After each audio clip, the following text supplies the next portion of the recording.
This is Come to Daddy with Reuben K, the podcast for people who can't afford therapy but still want to feel like they're working on themselves without actually doing any of the work. I don't want to say I have mummy issues, but I've been performing since the womb. Let me just say the lighting was terrible, but the entrance was fantastic. Cleanup was a bitch, though.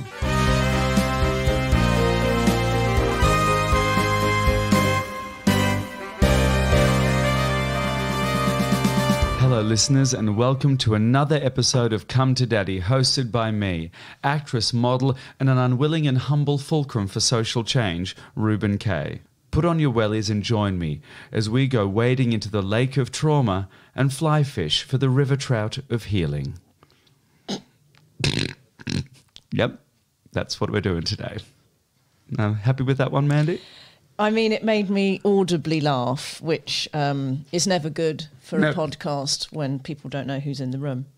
I've got jobs for you, though, Reuben. If we're going to introduce the podcast and tell people what's going on, I know you like to go around the houses and be clever and flowery, but I've got 5 bullet points. So the first one is, who am I? Oh, God, she's cracking the whip already. My name is Reuben K. I'm a drag queen. I'm a Jewish entertainer. I'm a comedian. I was raised in Australia, and now I live out of 6 suitcases like a travelling circus monkey looking for a bell to chime. Thank you. And also I must And as I was saying before, I want... But at the core of that, I've been travelling around in big suitcases for a very long time. But one thing that I always sort of anchor myself with is family. I'm really fascinated by family. So I thought, what a wonderful thing to explore in Come to Daddy and find out how much that has to do with the person you are now. Not you, obviously. We can see what happened there. And not me either, because that's about me and you know I'm too self-effacing. But about people who really matter. And by that I mean celebrities. Well, you've rolled bullet points 2 and 3 into bullet point 1, which has left me all at sea as to what the next question is. Because the next question is, what is this podcast? But I think you've explained that. It's about people's relationships with their parents. And the best part about this podcast, I think, is that we're going to be dealing with some pretty heavy stuff, but we still find a way to...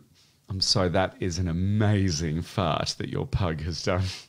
Yes, please just clarify, it is not me. Yeah. That was one of the dogs. That was great. And I think the amazing thing about this podcast, after the amount of episodes we've done, is we do deal sometimes with some pretty heavy stuff, but every single one has been, in some ways, a laugh riot at the same time. No more bullet points because you've answered them all in one. Very good. I think you need to explain to the lovely listeners, for they are using their ears, not their eyes, how your trauma manifests itself and how it's manifesting itself here now for this podcast. Here's an example of how my trauma manifests itself. I am doing a podcast, which, as we can agree, is not a visual format. And yet I'm still wearing about 8 pounds of lead-based cosmetics that will render me technically sterile. I'm in full drag for this. High heels. Technically, if I peed now, it would go up my back. That's how heavy the drag is.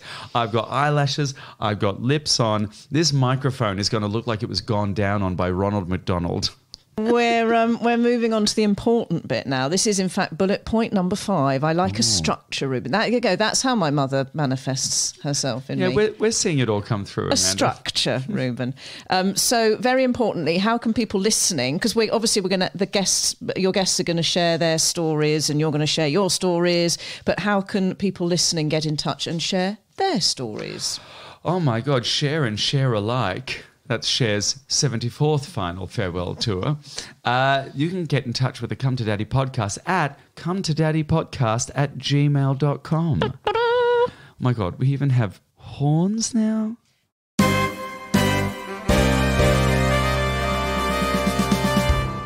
Welcome to Come to Daddy with Reuben K.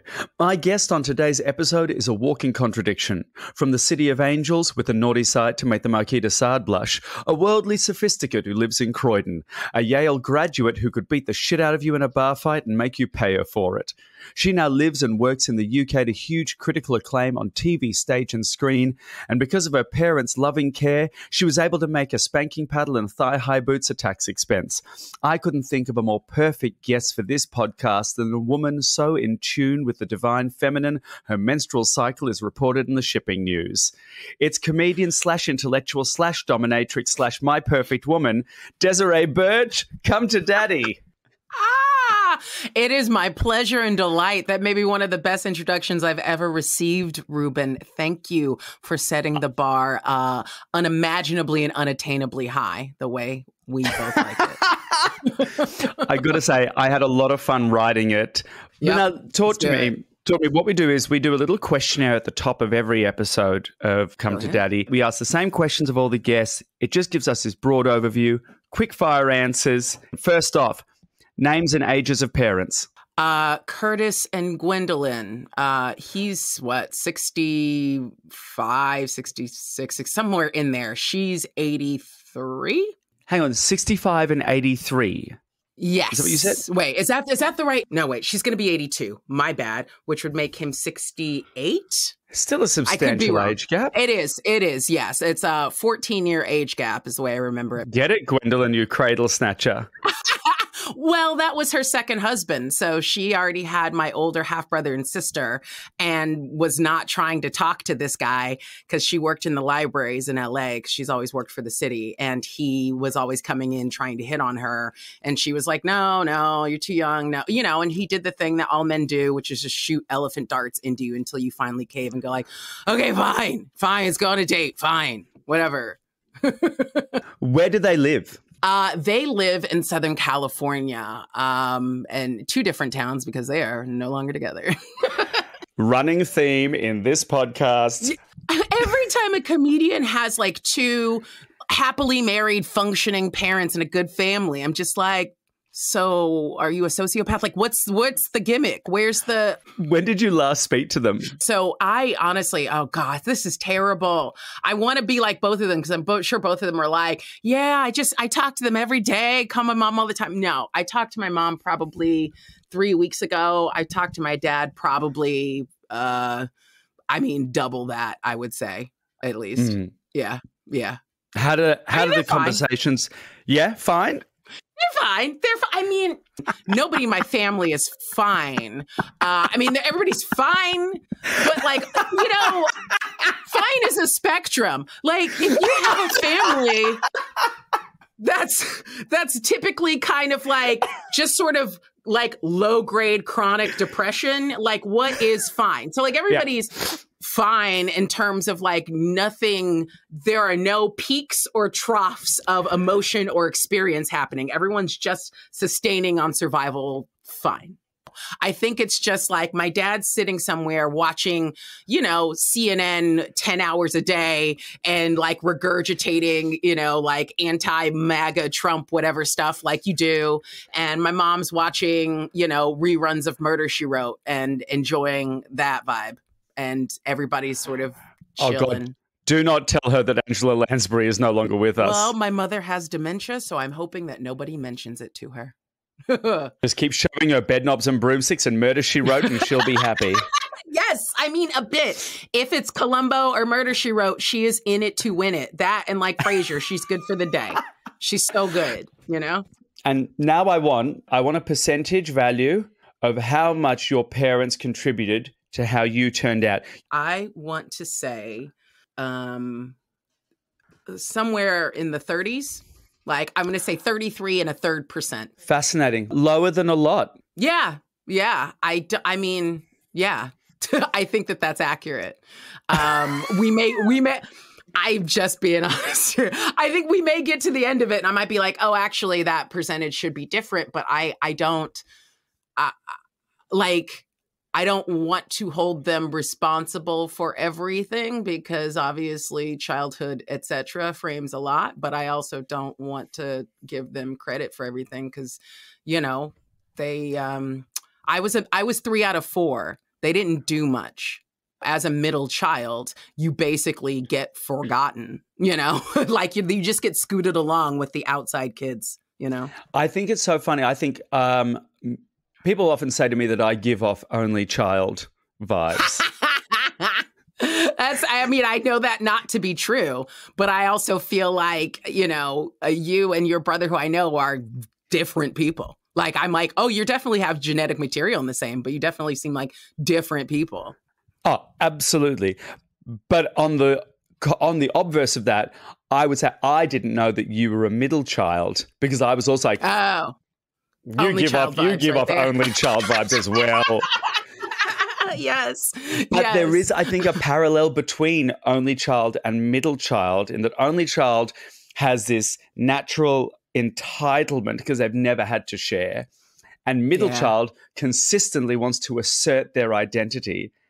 Yes, and for people who don't care. Yeah, and that does not lend to sharing either. No, it doesn't. It really doesn't, which is why I've probably given them 33 1/3% when I probably should have given them more. But like, legit, I'm still mad. I'm here. I'm still here. Uh-huh. They sound, I guess, from what you've said just there, they sound quite distant. Yes. Yes. So the setup of my parents, as I was mentioning earlier, is that my mother already had my older brother and sister from a first marriage.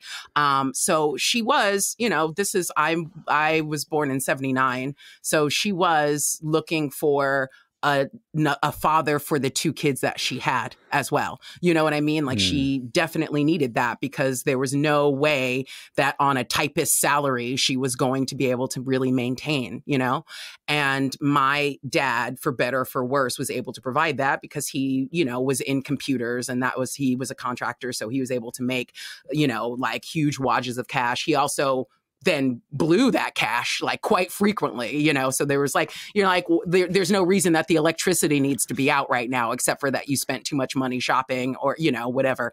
On now as an adult, I'm like, you probably have undiagnosed ADHD. You probably have these other things that if there was a vocabulary about that at the time, if there were resources, and if people in the Black community were encouraged to use those resources, you may have been able to find help. But everybody was just sort of reenacting their own trauma blindly. So Curtis perhaps maybe didn't have the emotional preparation to be the father that you wanted? What would you say? Yes. Yes, he didn't have that. He had an abusive upbringing, like his father beat the crap out of him. And that's definitely, and was moved around quite a bit because his dad was in the military. I say his dad because I've met the man like 2 or 3 times before he died. And I was like, this guy kind of sucks. Sorry, he does. I was able as an adult, like when I saw him at university, and he took me out to dinner because he came to visit, he and his new wife. And I was just like, it was one of the beginnings of that awakening of like, oh, you suck. And my dad did his best to throw himself as far from the tree as possible, which wasn't supremely far, but he did what he could to try to outrun that, not realizing that the harder you try to outrun your progeny and your past, the more you keep running into it. And that's not the way to get away from it. But also, he was 25 when I was born. So I don't think that any 25-year-old man is emotionally prepared to have children. Maybe some of them, a very small percentage, but mostly they're not done raising themselves. I'm sorry. I know 35-year-old people who are having children. I'm like, you are not ready, bitch. How was Curtis as a dad in the house?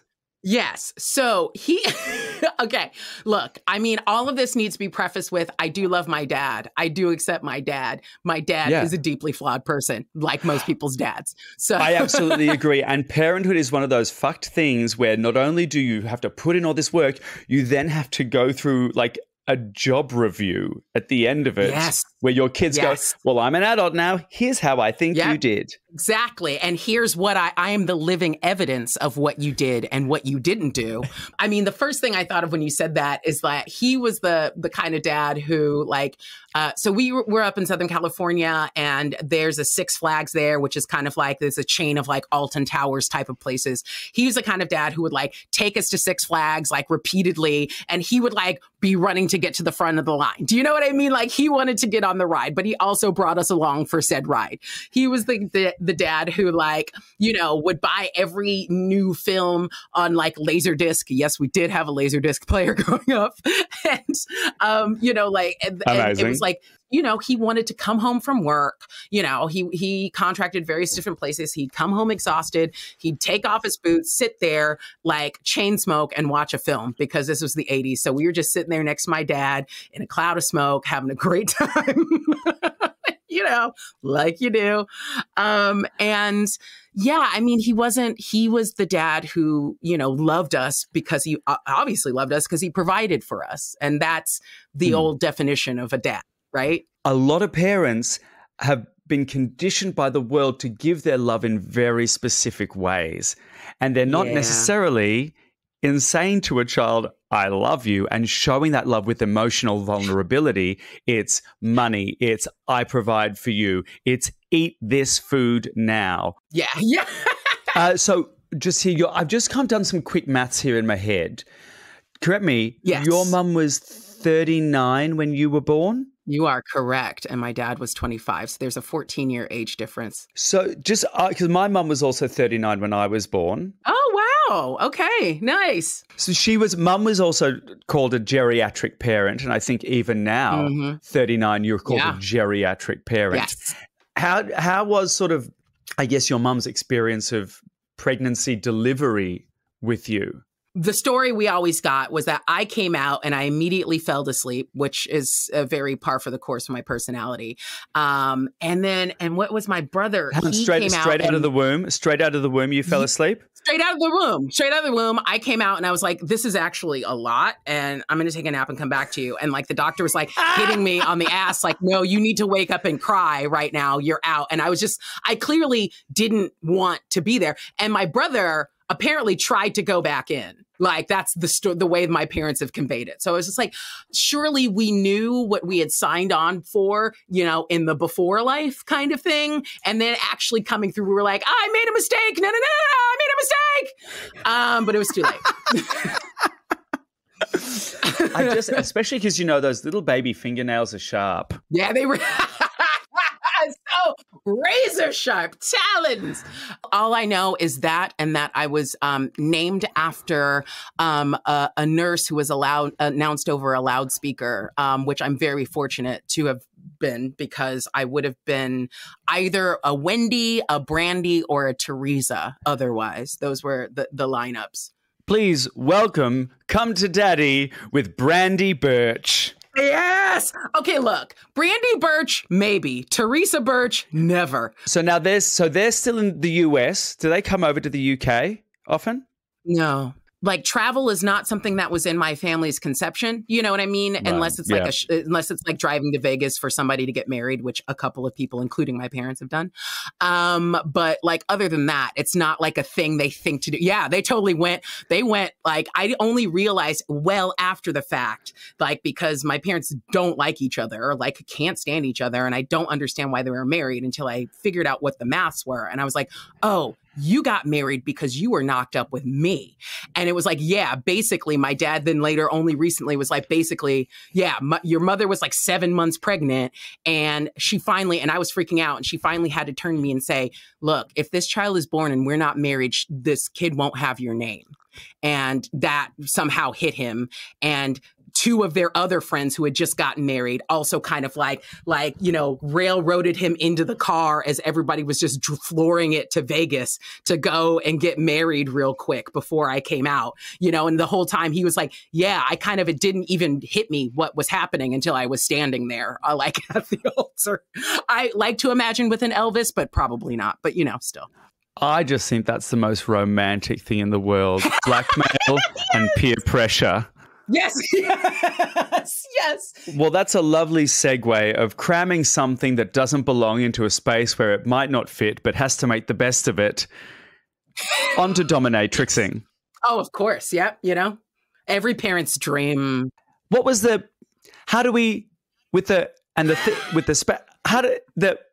was it just the smell of the latex? I mean, who doesn't love that smell of like rubber and latex? No, it's really it was Moorish. Okay, so I'm just gonna leave it at a demonic little snigger. That laughter is going into the trailer immediately, just so you know. Perfect. I had graduated from Yale and I was still a virgin at the time.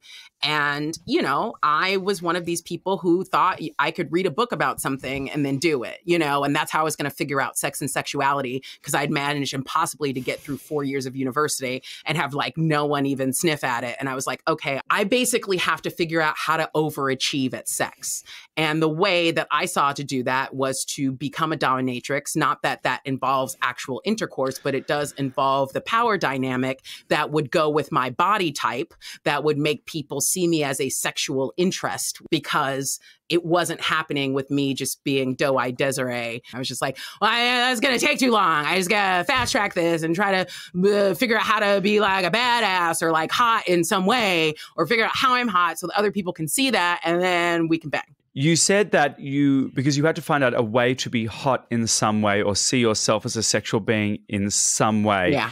Is that because the world in general, your parents, or maybe even Yale didn't give you that view of yourself, or didn't allow you to have that view of yourself? Yes and yes. I would say all of the above. I am a fat Black woman. I have always been since the day I was born, and that has never changed. And at the time in the 80s, I was the only fat one everywhere I went. Now, America's caught up and people are like, you're not that fat. And I'm like, yeah, well, I mean, not anymore. Look at all the preservatives in our food and how stressed out everybody is. But at the time, it was just me alone in every class photo, right? So, when you feel like the alien in your family, in your community, at your school, and then I went to Yale and I was around other smart people, other way smarter people who had been, supping from cups of privilege their entire life as well.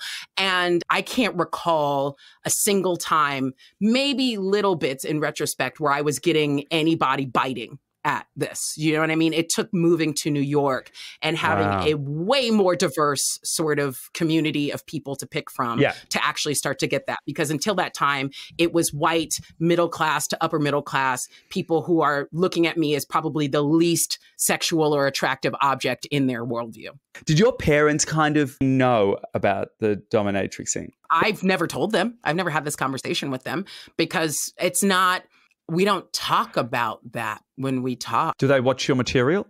No. My mom saw me do Our Town in high school, and I think that was the first and last thing she's seen me do as a performer, right? If anything's going to be representative of your body of work, of my, Desiree Burch. It's Thornton Wilder's Our Town, yes.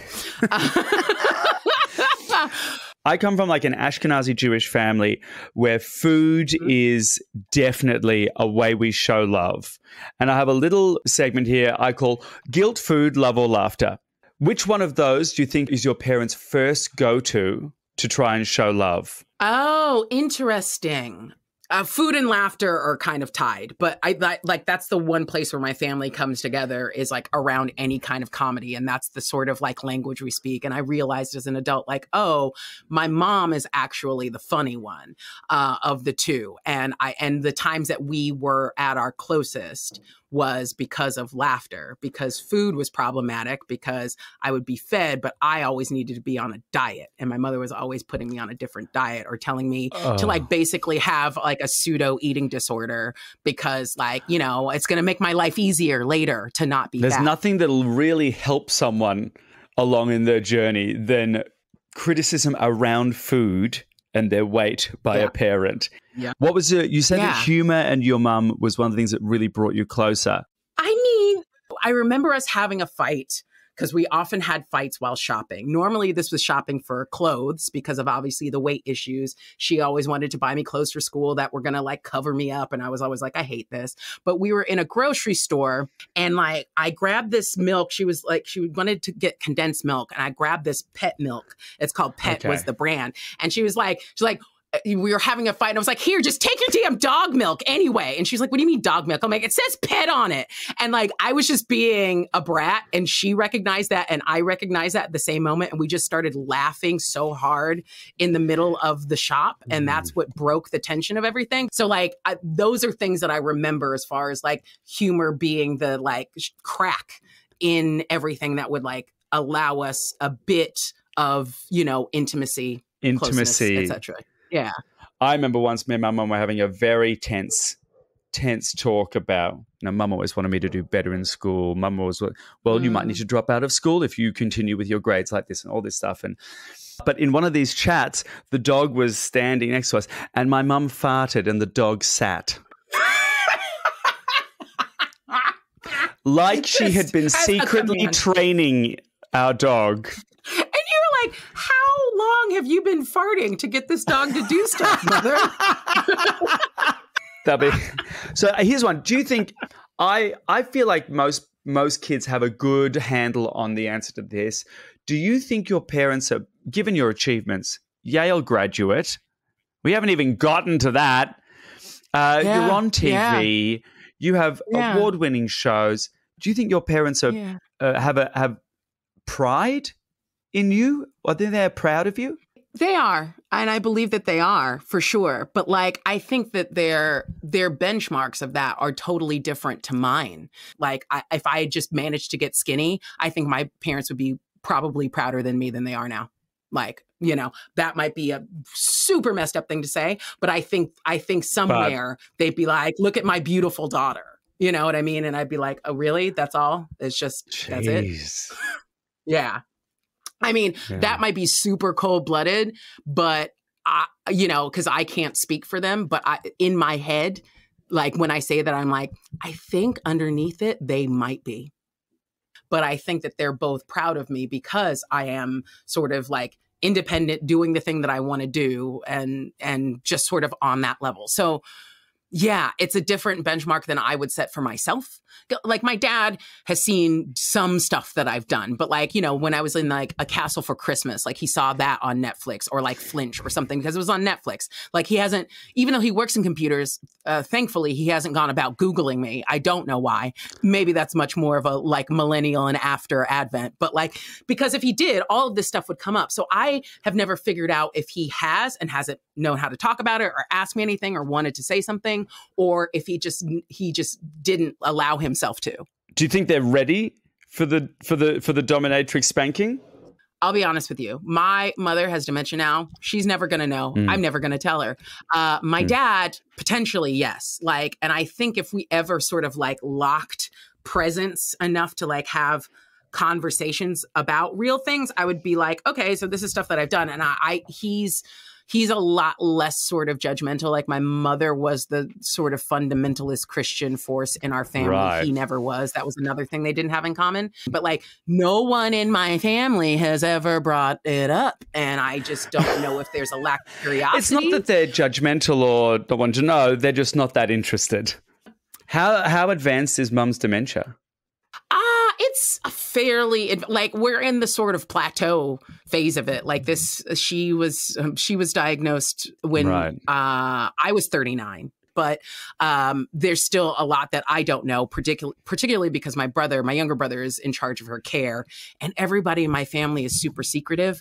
And that was something that I think started with her in particular. You know, there's like a generational thing. I've talked to especially other Black people who have parents who are of that generation, where it's just like, they just keep massive secrets. Like at some point she was like, you know, Grandpapa wasn't your real grandfather. He wasn't my real father, right? And I was like in my mid-30s. I was like, no, why would I know that? You've never said that the person that I had to tell my older brother this. He didn't know, you know, and he was the first kid. So like secrets like that, the kind where it's like, oh, I've got skeletons buried all over this town.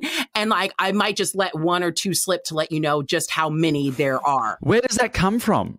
I would say, like, I've always chalked up my mom's secrecy to being a Scorpio because she is, but I don't know if that is the full story or if that's just a part of it. But at some point I was like, when I learned astrology, I was like, that's why you're like this. Well, do you know what? It's my favorite line in Princess Diana, the musical. when she turns and faces Charles as he leaves her, and she sings very slowly. She goes, "Serves me right for marrying a Scorpio." I feel like that should be embroidered on a pillow and sold on Etsy widely, because that's, I mean, you know what? Sexy as hell, very, very emotionally solid, but like only if they know who they are and what they're doing, because otherwise, drag you to hell. Where do you sit on your emotional scale about your mum's situation now? Are you sort of a bit matter of fact about it, or? I am matter of fact about it because I don't have to face it every day. You know, I'm the one who doesn't live out there. And I do have guilt about that at times when I'm away. You know, where I sit with it is that, like, when I see her, I try to spend the time, you know, but we can't converse very much, you know, because she didn't want to talk before the dementia. So, you know, afterwards, like, she just, you know, like, it's like we haven't laid the ground to have real connected emotional conversations. And I guess I kept thinking that I would get to some point in adulthood where I was content with myself enough to be myself with her and make that happen. And that just didn't happen, or it didn't happen in time, you know? And so I don't get to have that sort of second wind that other people sometimes get with their parents, which I really kind of wanted. I know that I only have so many more chances to see her, like, full stop. Like, there are only, you know, I go home once a year. There are the number of times that I will see her before she's gone is numbered. And that number isn't as large as I wish it were. And so every time I leave and say goodbye, I have to, in my head, go, this might be the last time. You know, chances are when she goes, you won't be there. You know, like, there's a very strong chance of that happening unless we get a lot of warning. You won't be there. So you kind of have to, you know, every time I speak to her, I'm just like, I love you so much. I just want to know, I love you so much. I thank you for everything you did. I love you, you know, because that, like, I'll have to deal with the rest of it in post, basically, you know? We have a little segment here on Come to Daddy called Shall I Be Mother? Shall I be mother? I give our guests the opportunity to stare into my beautiful, beautiful eyes and imagine that I am their mother. What would you say to me right now? Hi, Mom. I love you. Thank you. I would love to just talk. I would love to know everything about who you were when you were younger, what you dreamed of, what you hoped would happen before you married two guys that you didn't really love and who didn't really take proper care of you. I would just love to know so that I know what stories to carry with me. Like, will you sit here and tell me anything? Like, what did you think was going to happen? Like, what was it like being raised by your mom? Like, you know, like all of these things that I just don't know. And I would love to hear you tell me. I would love to sit for hours and just listen. Yeah, that's what I wish. I'm not going to cry. Yeah, well, you know, I'm not either, but we're both doing it. Thank you for sitting there and listening, because that, I don't know if that's happened in my life. Not with them fully, you know. And now that they're this age, I'm listening to them. I mean, the amount of times that my dad has half apologized for things, because he's a man in his late 60s and he's regretting everything. And can't quite get there. He's just like, it's like a kidney stone. Yes, it is. And he's just trying to pass all of everything. And he, you know, and when he starts crying, because he always does, which is amazing. And he always goes, oh, I got some sand in my eye. And I'm like, it's not the 60s. Why? You don't have to say that. You know, like. If I was Curtis, what would you say? I would say, I want you to know that I forgive you. And he would probably say, what for? And I would be like, all of it. Because most of my other siblings aren't doing that. And they also had a different relationship than I had with my dad. You know, I was daddy's little girl and like they had something else going on, you know, but I would tell him that I forgive him. Because I think he probably, I would like to actually have that conversation with him. But like every time you go back home and visit your parents, you just like turn back into being 12. No, you absolutely regress. You regress to this sort of inarticulate teenage self. And every time I plan to have the talk. It's never the right time. It's just never the right time. Thank you for saying that. I needed to hear that echoed from other children throughout the land, because I keep going like, when am I going to make things better? You know, when you're like, I can see why things are messed up and here's something I can do to make it better, but it's not all down to you. And it never was. You know, and I could go in there and say that, and he could take that some other way, and we can wind up right back in the same loop we've always been in. Mm-hmm. Everything is a bloody two-way street, and that is the tragedy of human interaction. Yes, it is. Just receive what I am saying and accept it, and we will be fine. Nope. Oh, my God. Desiree? Yes. Wendy, Brandy, Teresa Burch. Thank you for using my full name. You are an absolute legend, a Yale graduate, a whip-smart mouth, pun intended, a star of stage and screen, and a wonderful, fantastic guest we are privileged to have. Thank you for coming to Daddy. Thank you so dearly for having me here. It was good for me. Thank you. Thank you for this processing moment that I never got to have with them. Thank you. I do what I can.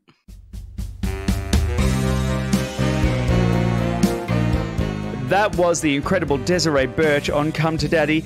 Desiree, where can our fantastic listeners see, hear, smell more Burch?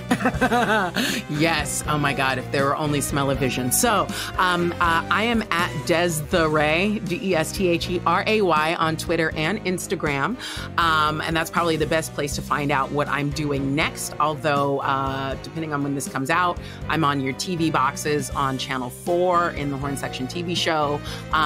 Too Hot to Handle is always on Netflix, and you can hear more Burch and you can smell more Burch by coming around the gym in Peckham and finding me as I come out, so you can get the full experience. Oh, from old school to olfactory, that was Desiree Burch here on Come to Daddy. You're amazing. Oh my God, I love you, Reuben. You're amazing. I love you too, Desiree Burch.